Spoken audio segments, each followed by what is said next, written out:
Karibu kwenye channel ya Tanzania Focus. Leo tunazungumzia vitu 7 vidogo unavyovizarau lakini vina nguvu ya kuvuta bahati. Je, unajua ni vitu gani? Karibu sana kwenye somo la leo, na unajua kwamba kuna vitu vidogo kabisa kwenye maisha ya kila siku ambavyo ukivizingatia vinaweza kuvuta bahati, mafanikio na baraka.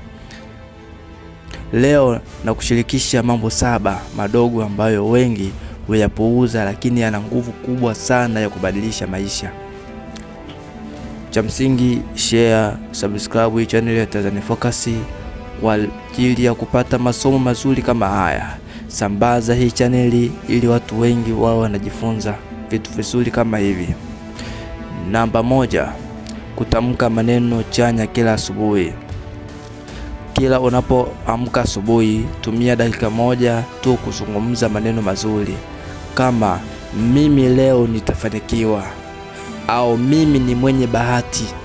Maneno yako yanaunda mazingira yako. Usianze kila siku kulalamika au usianze siku kwa kulalamika. Namba 2, kusafisha mazingira yako.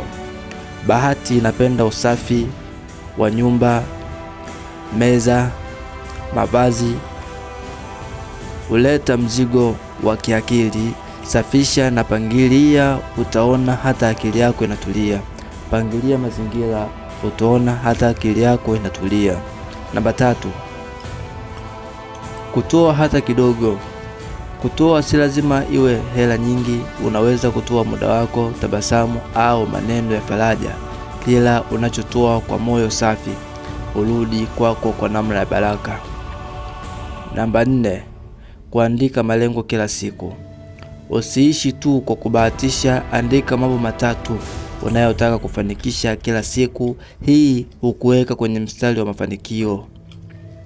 Namba 5, kushukuru kwa ulichokuwa nacho. Shukuru huvuta zaidi. Shukrani huvuta zaidi. Ukiwa na moyo wa kushukuru, hata mbingu funguka. Usisubiri upate zaidi ndipo ushukuru. Anza sasa. Mdau na kushauri sasa, anza sasa kushukuru. Anza sasa kushukuru. Namba 6, kumsaidia mtu bila kutarajia. Kumsaidia mtu bila kutarajia malipo. Tenda wema, hata mtu akikusahau, ulimwengu hautasahau. Bahati mara nyingi hujificha kwenye matendo mema. Namba 7, kuomba na kutafakari kila siku. Hili jambo ni zuri sana. Tenga dakika zako za utulivu, omba, tafakari, tuliza akili yako. Tunaita meditation. Hapo ndipo sauti ya bahati huzungumza na wewe. Ukiwa unafanya meditation kila muda, sauti ya bahati huzungumza na wewe. Hitimisho, usidharau mambo haya madogo.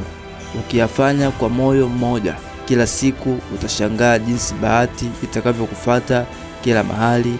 Usisahau kulike, kushare na kusubscribe hii channel ya Tanzania Focus kwa kupata masomo mazuri kama haya. Bye bye.